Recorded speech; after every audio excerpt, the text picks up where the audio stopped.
श्री शिवाय नमस्तुभ्यम। प्यारे भक्तों, आज हम सुनपान करेंगे फाल्गुन मास कथा का 11वां अध्याय। उम्मीद करती हूँ कि आपने चैनल को सब्सक्राइब कर लिया होगा।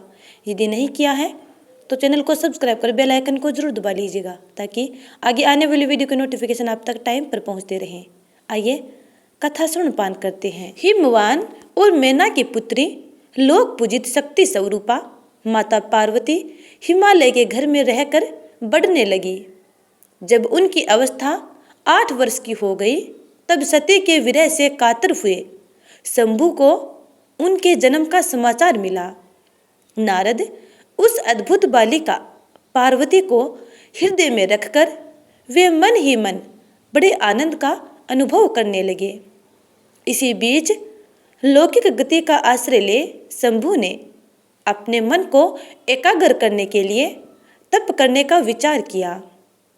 नंदी आदि कुछ शांत पार्षदों को साथ ले वे हिमालय के उत्तम शिखर पर गंगावतार नामक तीर्थ में चले आए, जहाँ पूर्व काल में ब्रह्मधाम से च्युत होकर समस्त पाप राशि का विनाश करने के लिए चली हुई परम पावनी गंगा पहले पहल भूतल पर अवतीर्ण हुई थी। जितेंद्रिय भगवान शिव ने वहीं रहकर तपस्या आरंभ की। वे आलस्य से रहित हो चेतन ज्ञान स्वरूप नित्य ज्योतिर्मय निरामय जगन्मय चिदानंद स्वरूप द्वैतहीन तथा आश्रय रहित अपने आत्मभूत परमात्मा का एकाग्र भाव से चिंतन करने लगे।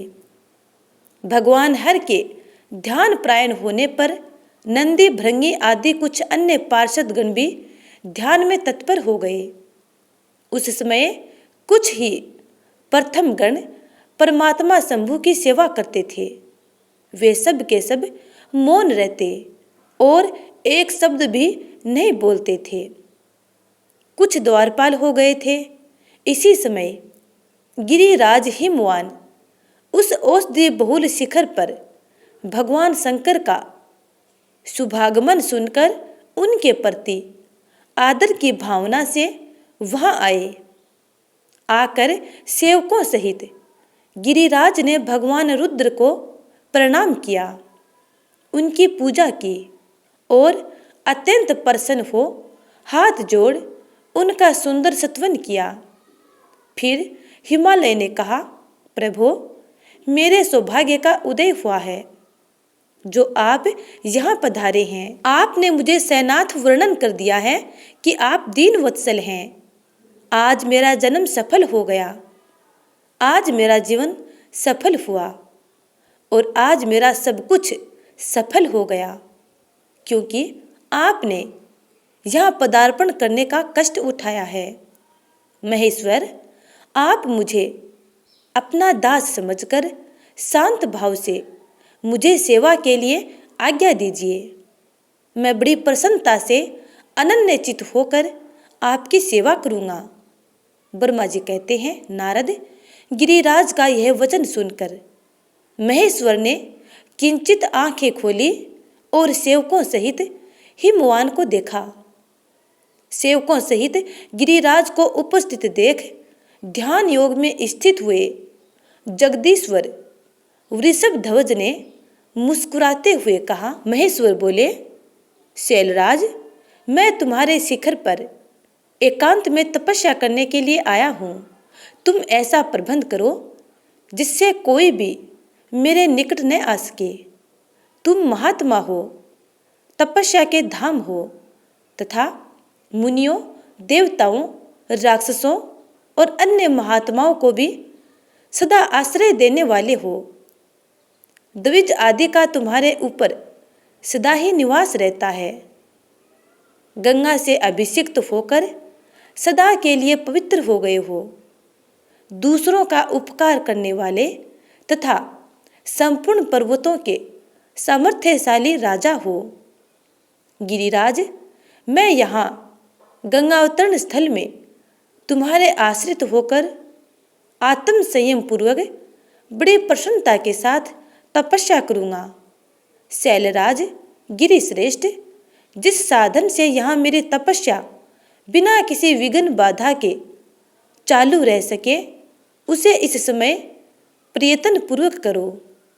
पर्वतवर, मेरी यही सबसे बड़ी सेवा है।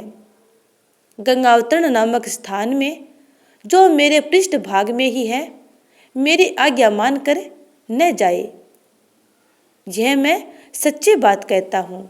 यदि कोई वहां जाएगा तो उस महादुष्ट को मैं विशेष दंड दूंगा। मुने, इस प्रकार अपने समस्त गणों को शीघ्र ही नियंत्रित करके हिमवान ने विघ्न निवारण के लिए जो सुंदर प्रयत्न किया, वह तुम्हें मैं बताता हूँ। तुम ध्यान पूर्वक सुनो।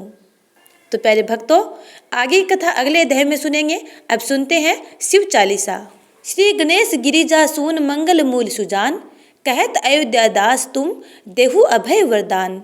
जय गिरिजापति दीन दयाला, सदा करत संतन प्रतिपाला।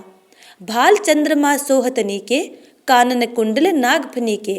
अंग गोर सिर गंग बहाए, मुंड मारतन छार लगाए। वस्त्र खाल बागंबर सोहे, छवि को देख नाग मुनि मोहे। मैना मातु की हवे दुलारी, बाम अंग सोहत छवि नारी। कर त्रिशूल सोहत छवि भारी, करत सदा शत्रुन क्षयकारी। नंदी गणेश सोहे तह कैसे, सागर मध्य कमल है जैसे। कार्तिक श्याम और गणराऊ, या छवि को कही जात न काऊ। देवन जब हिम जाय पुकारा, तब ही दुख प्रभु आप निवारा। किया उपद्रव तारक भारी, देवन सब मिली तुम ही जुहारी। तुरत सडानन आप पठायो, लव निमेष मह मारी गिरायो। आप जलंधर असुर संहारा, सुयेस तुम्हार विदित संसारा। त्रिपुरासुर सन युद्ध मचाई, सब हिम कृपा कर लीन बचाई। किया तपहि भागीरथ भारी, पूर्व प्रतिज्ञा तसु पुरारी।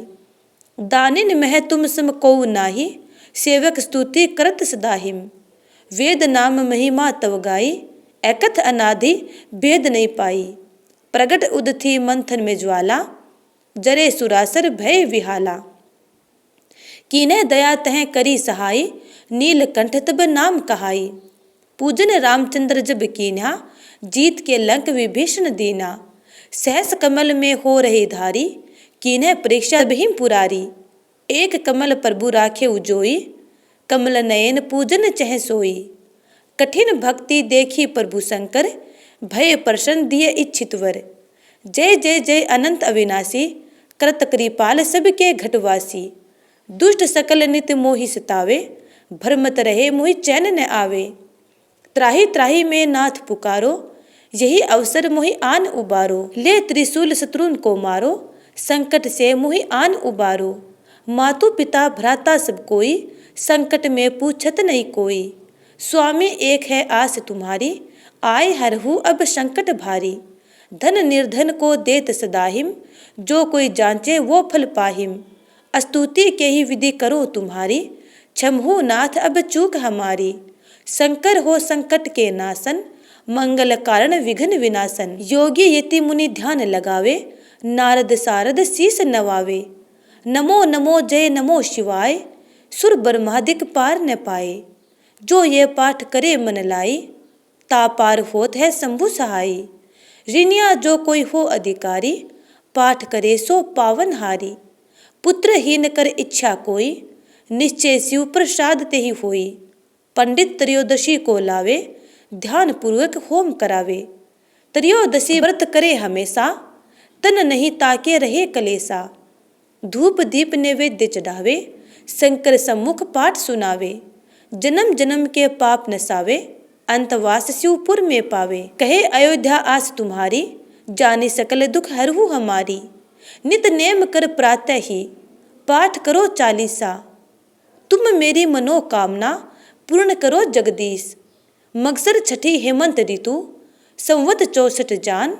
स्तुति चालीसा शिव ही, पूर्ण कीन कल्याण। तो प्यारे भक्तों, ये थी आज की कथा और शिव चालीसा। उम्मीद करती हूँ कि आपको ये वीडियो अच्छा लगा है।